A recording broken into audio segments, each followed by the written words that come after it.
এখন আমরা দেখে নেই টাস্ক 2 তে কি কি ধরনের কোয়েশ্চেন টাইপস আছে। টাস্ক 2 এর কোয়েশ্চেন টাইপ গুলাকে অনেক ভাবে ভাগ করা যায়। রেচেল মিশেল ওনার বইতে 4 ভাগে ভাগ করছেন, অনেকে 5 ভাগে ভাগ করছে, অনেকে হয়তো আরো কম বা আরো বেশি ভাগে ভাগ করছে। তো আমার কাছে পার্সোনালি মনে হয়েছে যে 5 ভাগে ভাগ করলে সব থেকে আরামে প্রিপারেশন নেওয়া যাবে, সব থেকে ভালোভাবে প্রিপারেশন নেওয়া যাবে। আমরা যদি 5টা ভাগে ভাগ করতে পারি যথাযথভাবে, তাহলে ওই 5টা ভাগ দেখে দেখে প্রিপারেশন নিলে মোটামুটি যে কোনো ধরনের কোয়েশ্চন আসলেই আমরা ইজিলি এটা হ্যান্ডেল করতে পারবো ইনশাল্লাহ। এই 5টা কি কি আমরা এক নজর দেখে নেই। এই 5টার মধ্যে প্রথমটা হচ্ছে discuss both views essay, discuss both views essay. Second হচ্ছে discuss both views and give your opinion essay, discuss both views and give your opinion essay. Third হচ্ছে advantage disadvantage essay, advantage disadvantage এসে।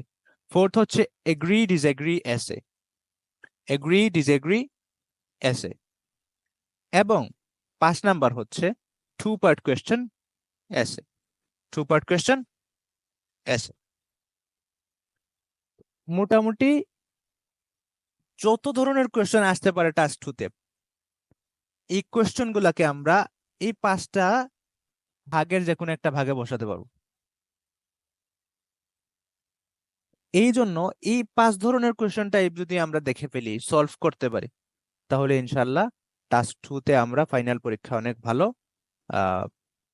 Perform করতে পারবো।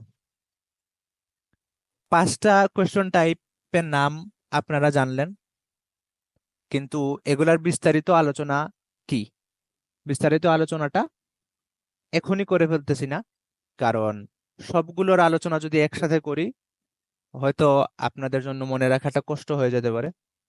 এই জন্য যেটা করতে পারি আমরা, আমরা একটা একটা করে আলোচনা করব, এবং যখন যেটা নিয়ে আলোচনা করব ওইটার স্যাম্পল দেখব, ওইটার এক্সাম্পল দেখব, এবং সাথে সাথে ওইটা ক্লাস ওয়ার্ক বা হোমওয়ার্কও করে ফেলবো।